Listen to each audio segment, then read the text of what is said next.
मैंने एक कार्यकर्ता होने के कारण अपने संबंधित जो मित्र हैं, जो राजनीतिक कार्यकर्ता हैं, समाजशास्त्री हैं, उनसे जो बातें हुई उसके आधार पर कह रहा हूं कि 5 राज्यों का नारा था एग्जिट बीजेपी।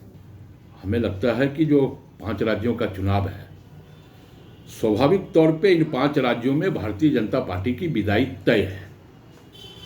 क्योंकि महंगाई से, देश की अर्थव्यवस्था से, महिलाओं के सम्मान के साथ जिस प्रकार, लोकतंत्र के साथ जिस प्रकार भारतीय जनता पार्टी ने खिलवाड़ करने का काम किया है, छलने का, ठगने का, षड्यंत्र करने का काम किया है, तो स्वाभाविक तौर पे इन 5 राज्यों की जनता काफ़ी संवेदनशील है।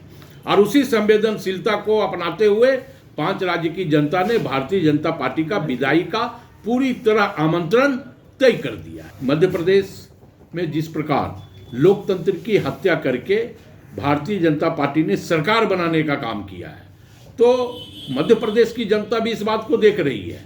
और जो लोग भारतीय जनता पार्टी के पक्षधर थे, उनकी भी विदाई अब तय है, चाहे हम तेलंगाना की बात कर लें या हम और अन्य राज्यों की बात कर लें, तो विदाई तय है। देखिए, हम तो बहुत आशावान हैं चुनाव परिणाम को लेकर, और जिस तरीके से जिस समय चुनाव की घोषणा हुई थी उस समय हमें राइट ऑफ कर दिया गया था जो डिफरेंट सर्वे एजेंसीज हैं और चैनल्स के द्वारा कि हमारा वाइट वॉश हो जाएगा, हम 5 चैनल्स हारेंगे।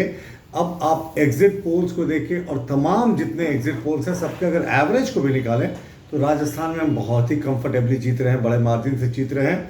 मध्य प्रदेश में भी हमारी कंफर्टेबल जीत है, और छत्तीसगढ़, जैसे कभी सारे जितने पोलस्टर्स हैं, पोल सर्वे करने वाले लोग हैं, कहते थे कि एक तरफा जीत होगी यहाँ कांग्रेस की, वहाँ भी बहुत नज़दीकी मामला है, और थोड़ा पुश अगर मिले तो शायद हमारी वहाँ भी सरकार मिल जाए। तेलंगाना में हमारी सिर्फ 1 सीट थी, वहाँ भी हम बहुत बेहतर करते दिख रहे हैं, और मणिपुर का चुनाव तो एक रिजल्ट तो एक दिन बाद आएगा, लेकिन हमें उम्मीद है कि गठबंधन में हमारी वहाँ भी वापसी होगी। तो कुल मिलाकर ये बड़े उत्साहवर्धक एग्जिट पोल्स के नतीजे आए और हम आशावान हैं। जेएमएम कह रही है कि जनादेश जो आया वो एग्जिट बीजेपी। हाँ, इस बार तो कुछ ऐसे ही नारा झारखंड में भी लग रहा है। झारखंडी जनता भी कह रही है कि अब की बार बाहर का द्वार हेमंत सरकार के लिए। तो जिस तरीके से इन्होंने ठगा है, तो ये ऐसी भाषा बोलेंगे ही। और बेगानी शादी में अब्दुल्ला दीवान, आप कहाँ चुनाव लड़ रहे हैं जी, और इंडी गठबंधन में आपकी कितनी पूछे वो तो हम देख चुके हैं।